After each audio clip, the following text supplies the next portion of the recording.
आप सभी को जन्माष्टमी की बहुत बहुत शुभकामनाएं। राधे राधे एवरीवन। आज की वीडियो में मैं आपको जन्माष्टमी की बहुत ही सरल पूजा विधि बताऊंगी।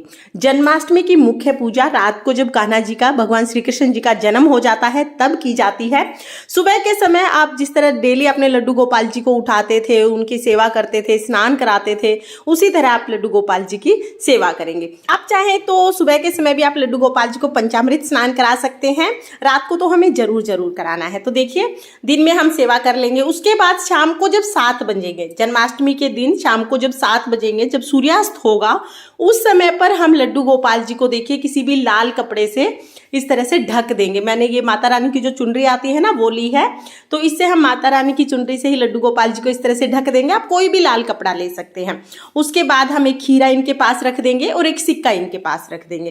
कि जन्माष्टमी पर खीरे का बहुत अधिक महत्व है, तो आप खीरा जरूर रख दें। आप चाहे तो आप 2 खीरे रख सकते हैं, नहीं तो 1 खीरा आप रख दीजिए और सिक्का आप रख दीजिए। इसके बाद हमें लड्डू गोपाल जी को बिल्कुल नहीं छेड़ना है, हमें लड्डू गोपाल जी को इसी तरह रहने देना है।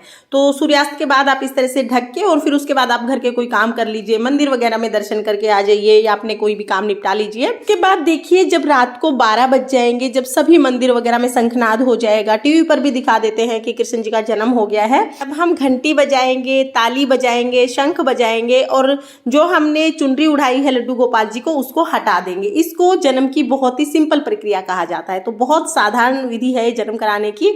उसके बाद देखिए, जो हमने खीरा लिया है उसको हम सिक्के से काट देंगे। तो सिक्का हमने पास ही रखा था, चाकू से नहीं काटना है, सिक्के से हम इस तरह से काट देंगे। इसे नाल छेदन कहा जाता है। तो देखिए, इस तरह से जैसे अवरनाल काटते हैं उस तरह से हम इसको काट देंगे। क्लॉकवाइज हमें इसे घुमाना है, उल्टी दिशा में नहीं घुमाना है।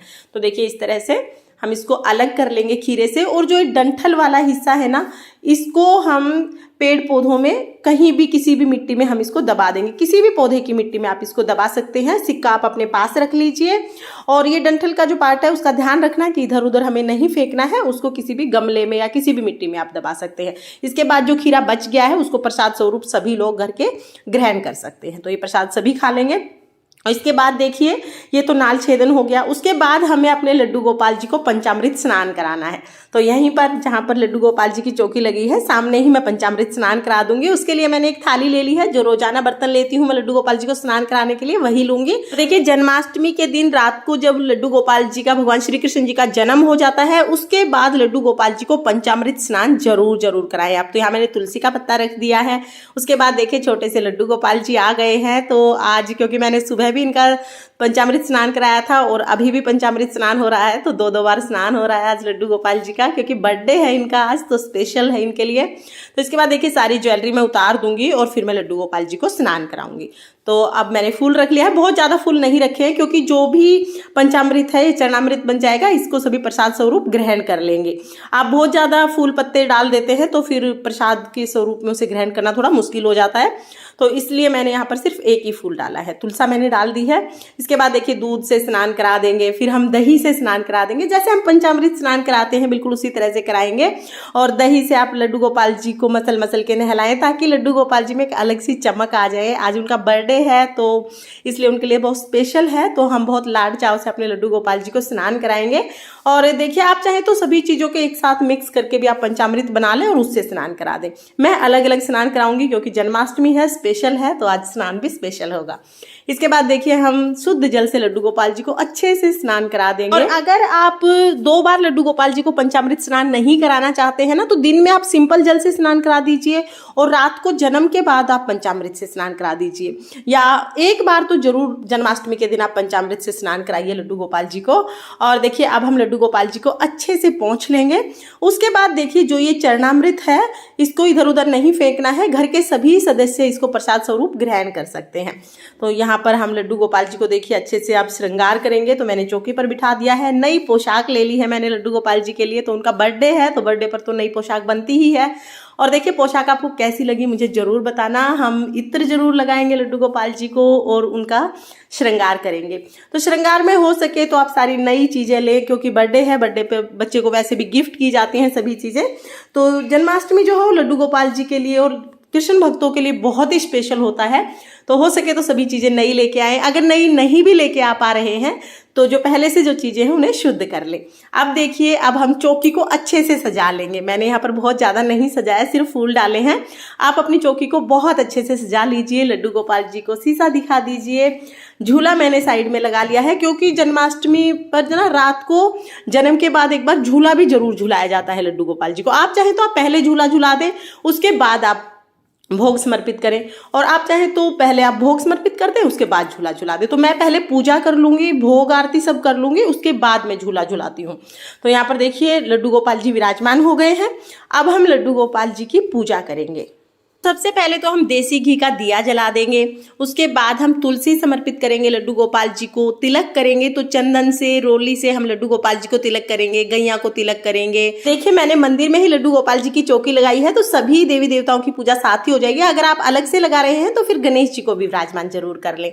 उसके बाद देखिए, हम अक्षत समर्पित कर देंगे, पुष्प समर्पित कर देंगे। तो जन्माष्टमी के दिन तो आपको बहुत सारे फूल मिल जाएंगे। आप लड्डू गोपाल जी को खूब सारे फूलों से सजाएं। इसके बाद हम भोग समर्पित करेंगे। तो जन्माष्टमी के दिन रात को जन्म के बाद जब हम लड्डू गोपाल जी को या भगवान श्री कृष्ण जी को भोग समर्पित करते हैं ना, तो उसमें धनिया पंजीरी जरूर समर्पित करते हैं। धनिया पंजीरी से ही जन्माष्टमी का व्रत खोला जाता है, और धनिया पंजीरी प्रसाद स्वरूप जरूर हम लड्डू गोपाल जी को, भगवान श्री कृष्ण जी को समर्पित करते हैं। इसके अलावा आप मिठाई ले सकते हैं, फल ले सकते हैं, फ्रूट ले सकते हैं, माखन मिश्री ले सकते हैं। सभी चीज़ों का भोग लगा सकते हैं। जो जो चीज़ें आपके पास अवेलेबल हैं आप उनका भोग लगा दीजिए। साथ ही हम थोड़ा सा शहद लड्डू गोपाल जी को यहाँ पर चटा देंगे, यानी थोड़ा सा शहद उन्हें चखाएंगे। उसके बाद हम भोग समर्पित कर देंगे। तो यहाँ पर मैंने भोग समर्पित कर दिया है। आप चाहें तो आप 56 भोग समर्पित कर सकते हैं। आप दिन में भी 56 भोग समर्पित कर सकते हैं, क्योंकि पूरा दिन तो हमें उसी तरह सेवा करनी है जैसे हम रोजाना सेवा करते हैं। तो आप दिन में भी 56 भोग समर्पित कर सकते हैं, या रात को करना चाहें तो रात को भी 56 भोग समर्पित कर सकते हैं। अब हम धूप दीप दिखाएंगे। तो धूप आप जरूर जलाएं। धूप जलाने से घर में पॉजिटिव एनर्जी आती है। इसके बाद देखिए, मैंने कपूर लिया है, तो मैं कपूर से आरती कर लूंगी। आप चाहें तो जो दिया आपने जलाया है उससे भी आप आरती कर सकते हैं, या आप कपूर से आरती कर सकते हैं। तो हम भगवान श्री कृष्ण जी की आरती करेंगे, गणेश जी की आरती करेंगे, और इस तरह से हमारी जन्माष्टमी की पूजा हो जाएगी। पूजा यहाँ पर हमारी पूर्ण हो जाएगी। और देखिए, आरती करने के बाद हम हाथ जोड़कर पूजा में रही कमियों के लिए क्षमा याचना करेंगे, और अपने लड्डू गोपाल जी से अपनी मनोकामनाओं को पूर्ण करने के लिए प्रार्थना करेंगे। इस तरह से हमारी रात को पूजा पूर्ण हो जाएगी। पूजा के बाद हम लड्डू गोपाल जी को झूला झुलाएंगे। झूला आप जरूर झुला दे। तो पहले अच्छे से लड्डू गोपाल जी भोग लगा लें, उसके बाद झूला झुलाएंगे।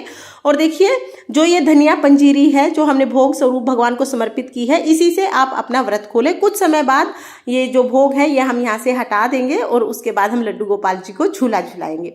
तो देखिए, जन्माष्टमी के दिन आप लड्डू गोपाल जी को जरूर झूला झुलाएं। जैसे छोटे बच्चे को झूला झुलाते हैं, तो हमारे लड्डू गोपाल जी झूले में बैठ गए हैं। और ये पास से आप हमारे लड्डू गोपाल जी के दर्शन कर लीजिए, और मुझे जरूर बताना कि ये श्रृंगार आपको कैसा लगा। लड्डू गोपाल जी आज आपको कैसे लगे, मुझे जरूर बताना। मुझे तो बहुत ही सुंदर लगे हैं। और झूला झुलाने के बाद फिर आप अपना व्रत खोल लें। जब आप अपना व्रत खोल लेंगे और जब आप सोने जाएंगे, उस समय फिर आप लड्डू गोपाल जी को भी जरूर सुला दीजिए। कुछ लोग झूले में ही बैठा रहने देते हैं, लेकिन मैं अपने लड्डू गोपाल जी को सुला देती हूँ। अगले दिन नंद उत्सव होता है, तो उसका वीडियो भी आपको चैनल पर मिल जाएगा। देखिए, मैं बहुत ही सिंपल और सरल तरीके से जन्माष्टमी की पूजा करती हूँ। आप जन्माष्टमी की पूजा कैसे करते हैं मुझे कमेंट करके जरूर बताना। और अगर आपको जन्माष्टमी पूजा की ये सरल विधि पसंद आई हो तो प्लीज वीडियो को लाइक कर देना, और अगर आपने अभी तक चैनल को सब्सक्राइब नहीं किया है तो चैनल को सब्सक्राइब कर लेना। तो फिर मिलते हैं किसी और वीडियो के साथ। तब तक के लिए जय श्री कृष्णा, राधे राधे।